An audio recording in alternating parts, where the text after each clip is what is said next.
श्री स्वामी समर्थ.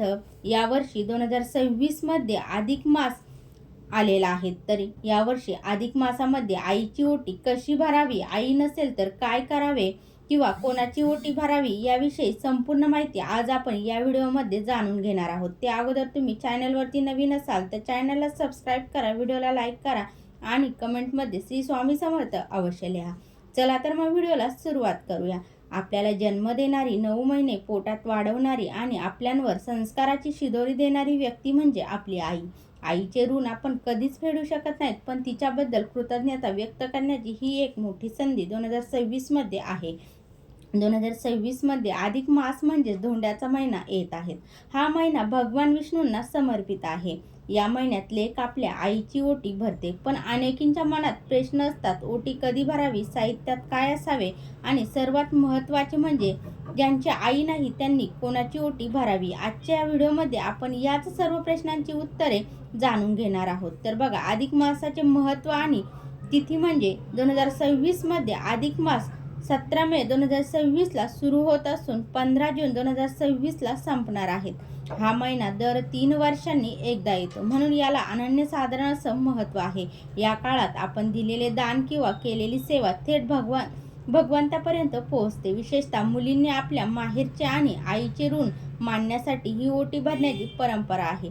आईची ओटी भरण्याचा शुभ मुहूर्त हा संपूर्ण अधिक मासाचा जो महिना आहे, तर त्या महिन्यामध्ये तुम्ही ओटी कधीही भरू शकतात. पण जर तुम्हाला शक्य असेल तर मंगळवारी किंवा शुक्रवारी आईची ओटी भरा.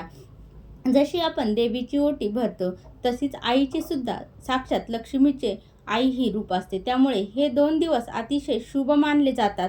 त्यामुळे या दिवशी आपण आईची ओटी भरायची आहेत.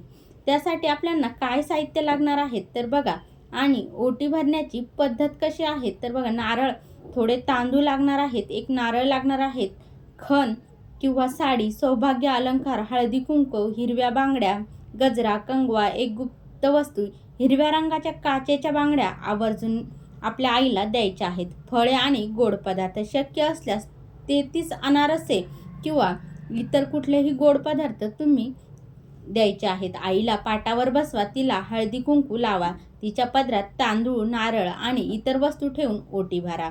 आईचे तोंड गोड करा आणि तिच्या पाया पडून आशीर्वाद घ्या. तुमची सुखी संसारासाठी आणि आईच्या दीर्घायुष्यासाठी देवाकडे प्रार्थना करा.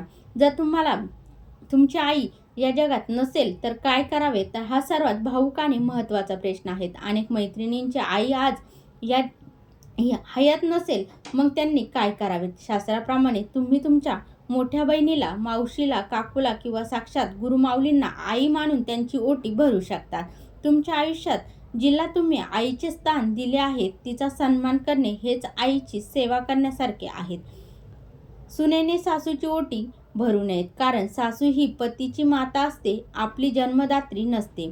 जोडवी बदलण्याचे नियम म्हणजे अधिक मासात स्त्रिया आपल्या जोडव्यांमध्ये भर टाकतात किंवा नवीन जोडवी घेतात. पण एक मोठी चूक टाळा, पायात कधीही सोन्याची जोडवी घालू नका. सोनं हे लक्ष्मीचं रूप आहे आणि ते पायात घालणे अशुभ मानले जाते. नेहमी चांदीची जोडवी वापरा. शक्य असल्यास ही जोडवी आईकडून भेट म्हणून घ्या, ते खूप शुभ मानले जाते. तर दान, धर्म आणि भक्तीचा हा महिना आपल्याला सर्वांच्या आयुष्यात आनंद घेऊन येवो.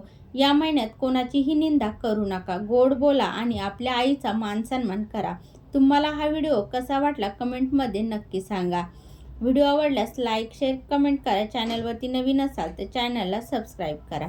श्री स्वामी समर्थ. जय जय स्वामी समर्थ.